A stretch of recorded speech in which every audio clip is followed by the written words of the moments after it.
Hello पिला माने welcome to the आजिर नुआ सेशन को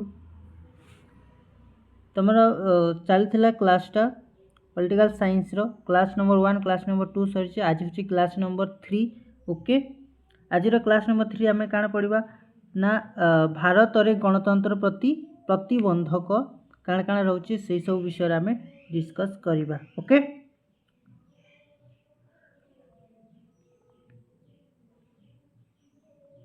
भारत रे गणतंत्र प्रति प्रतिबंधक भारत रे गणतंत्र प्रति केते गुडे प्रतिबंधक देखा जाए से गुड़िक है जमीक तुम असमानता है, लिंगगत असमानता है, नक्सल समस्या है, निरक्षरता है, ये सबू तार गोटे गोटे प्रतिबंधक। तो ये प्रतिबंधक को आम कौन करवा गोटे पर गोटे 1 बाय 1 डिस्कस करवा। ओके प्रथमे आसे असमानता। असमानता कौन? असमानता हेउची समाजर लोकंक मध्य धन संपत्ति आय व्यय तथा जीवन धारण क्षेत्र में पार्थक्य देखा जाए। माने असमानता होचे गोटे समाज रे तुम देखिबो गोटे समाज रे लोक मानक मध्य रे किछ पार्थक्य देखा जाए। धनी लोकंक मध्य रे आ गरीब लोकंक मध्य रे पार्थक्य देखा जाए। समाज रे पुरुष और नारी मानक प्रति मध्य असमानता देखा जाए। ओके आय व्यय क्षेत्र में मध्य असमानता देखा जाए। यहाँ को कौन कह आम असमानता बोली कही था। ओके असमानता हेउची समाजर लोकंक मध्य थिबा असमानता कहले कौन ना समाज रे जिन लोक मानक मध्य रे जो तारतम्यता बा पार्थक्य देखा जाए कोटा को लेकिन धन संपत्ति आय व्यय को लेकिन जो पार्थक्यता देखा जाए पिले ताकू आमे कहू असमानता बोली किना कही था। ओके तो असमानता विभिन्न क्षेत्र में देखा जाए जमती कि तुम असमानता कौ क्षेत्र में जमती सामाजिक क्षेत्र में देखा जाए, अर्थनैतिक क्षेत्र में देखा जाए, राजनैतिक क्षेत्र में देखा जाए, ये सब क्षेत्र मानक देखा जाए असमानता। ओके और यही असमानता होची गणतंत्र राष्ट्रपति एक प्रमुख प्रतिबंधक अटे। ओके ये गणतंत्र राष्ट्रपति असमानता होची एक प्रमुख प्रतिबंधक अटे। तेणु जदि गणतंत्र को आम सफल करने यार दूरीकरण करने निहाती आवश्यक ओटे। ओके गणतंत्र को आम सफलता करने असमानता को आम दूरीकरण करने दरकार। ओके असमानता जिते हटिଯିव से गणतंत्र सफल हो। ओके सेकेंड प्रतिबंधक कौन? निरक्षरता। निरक्षरता निरक्षरता माने कौन बोले निरक्षरता अच्छे कि बेसिकाली जदि निरक्षरता बोले कहब बोले काना जी कि पढ़ी किंबा लिखि जाने नहीं बा जी पढ़ा किंबा लिखा असमर्थ से भाया व्यक्ति को आम कौन कही था निरक्षरता बोली कही था। आउ यही निरक्षरता गणतंत्र प्रति एक प्रमुख प्रतिबंधक अटे। निरक्षरता मध्य गणतंत्र प्रति गोटे प्रमुख प्रतिबंधक अटे। आउ गणतंत्र को सफल करने आमको समस्त को साक्षर करने हेब। ओके तो प्रथमे साक्षर करने को पड़ो। भारत में जदि देख भारत में जदि आम देखा 74% महिला साक्षर थिला बेले पुरुषर 87% पिला माने पुरुष माने कौन अच्छा साक्षर अच्छा। तो आमको जदि भारत में साक्षरता करने को हेले कौन करवा हम साक्षरता करने कि निरक्षरता को दूरीकरण करने को हेले आमको सर्वप्रथमे नारी शिक्षा को प्रसार करने को हेब। ओके सर्वप्रथमे कौन करने को हेब नारी मानक मध्य जो नारी मानक पक्षे जो अशिक्षित रही नारी माने तो से सर्वप्रथम शिक्षित करवा दरकार। कारण जदि गोटे नारी शिक्षित होला बेले पूरा समाज शिक्षित होता है। ओके गोटे नारी जदि शिक्षित हुए नारी शिक्षित होला बेले पूरा समाज शिक्षित होता है।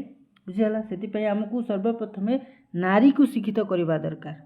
ओके जदि नारी शिक्षित हम ताले समाज शिक्षित हम समाज शिक्षित है आमर जो गणतंत्र राष्ट्रपति जो प्रतिबंधक अच्छे सेटा मध्य हटी जीव। ओके गणतंत्र पर सफलता हो। तापर 3 नंबर प्रतिबंधक कौन है नक्सल समस्या। नक्सल समस्या माने कौन देख जो माने गरीब लोक था जो माने दरिद्र लोक था। ओके तो से भाया लोक माने जो माने गरीब लोक माने से प्रति अनेक गुड़े अन्याय अत्याचार होता है। ओके से माने अनेक गुड़े अन्याय अत्याचार सही था। तो से भलिया लोक मैंने शोषित अवहेलित एवं आदिवासी माने सेमानक प्रति अनेक गुड़े अन्याय अत्याचार शोषण होता तो से माने ही नक्सलवाद पर बनी था एमानकर ही नक्सलवादता सृष्टि होता है भारत में ए भलिया लोक मान ही नक्सलवादता सृष्टि होता है यह नक्सलवाद सर्वप्रथमे यह देखा गले जदि आम जाना सर्वप्रथमे पश्चिम बंगर नक्सलबाड़ी ग्रामरू सर्वप्रथमे नक्सलवाद सृष्टि होता पर यह विभिन्न राज्य रे व्यापी थिला नक्सलवाद समस्याटा ओके जमती कि वर्तमान जब देखा जमती छत्तीसगढ़ है ओडिशा है बिहार है झारखंड है ए सब राज्य मानक देखा मिले तुमर नक्सल समस्याटा ओके यह एक गणतंत्र प्रति प्रतिबंधक अटे तो यह आमको नक्सल समस्याटा को आमको कम करने को दरकार ओके नक्सल समस्या को आमको रोकवा हेले आमको कौन करने को पड़ो जमती गरीब लोक मैंने से प्रति आम जो शोषण करा बंद करने को हम ओके से समस्त प्रकार सुविधा दिज्व समस्त सुविधा दिज्वर ही से ठीक रे खाद्य शिक्षा व्यवस्था सबकि जदि से दिज्व ताले यही समस्याटा बंद हो ओके तापर 4 नंबर आसे लिंगगत असमानता 4 नंबर तार समस्याटा कौन आसे लिंगगत असमानता लिंगगत असमानता कौन ना लिंगगत असमानता हूँ पुरुष और नारी मध्य पार्थक्य कौन पुरुष और नारी मध्य पार्थक्य प्ले ये टिके तुम जो एडिट कराई प्ले ये टिके टिके गड़बड़ होती अक्षरटा बट किंतु आम जाने कि नारी और पुरुष मान पार्थक्य होची गोटे प्रकार लिंगगत असमानता ओके भारत में लिंगगत असमानता देखा जाए जमती भारत में लिंगगत असमानता कहले कौन कहुए जमती स्वास्थ्य क्षेत्र है शिक्षा क्षेत्र है राजनैतिक क्षेत्र है अर्थनैतिक क्षेत्र है ये सब क्षेत्र मानक पुरुष और नारी मानक मध्य गोटे प्रकार पार्थक्य देखा जाए गोटे प्रकार असमानता देखा जाए ताकू ही आम कही लिंगगत असमानता ताकू आम कौन कही लिंगगत असमानता बोली कही था यार कारण कौन लिंगगत असमानता तो देखा जाए भारत में यार प्रमुख कारण कौन यार प्रमुख कारण होची पुरुष प्रधान समाज जेहेतु आम भारत में गोटे पुरुष प्रधान समाज पुरुष को प्रधान दि जाए तेणु एठारे लिंगगत असमानता देखा जाउची नारी मानक प्रति टिके कम गुरुत्व दिया जाए नारी मानक जमती अवहेलित बोली माने दुर्बल बोली माना जाए किंतु वर्तमान समाज देखिबो नारी माने मध्य बहुत आगकू जाउछंती बहुत बड़ बड़ क्षेत्र रे नारी मानकर मध्य स्थान देखा मिलूची वर्तमान नारी माने वर्तमान एम्पावरमेंट होउछंती ओके तो धीरे धीरे नारीर जो असमानता रही लिंगगत असमानता रही सेटा धीरे धीरे आम कौन हम रेड्यूस ओके बोले धीरे धीरे लिंगगत असमानता कमिबारे लागिबो ओके आज क्लास थिला एतिकी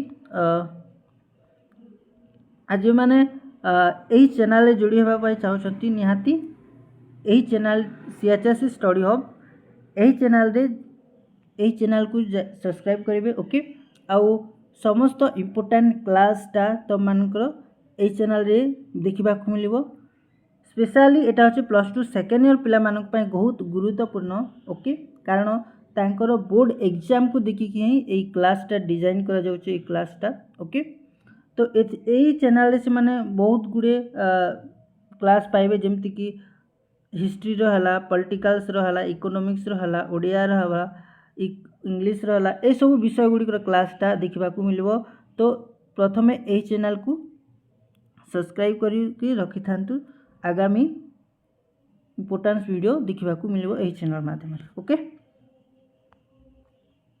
ओके पिले पूरा ऑनलाइन पूरा फ्री क्लास तुम मानक प्रोवाइड करा जाउछि।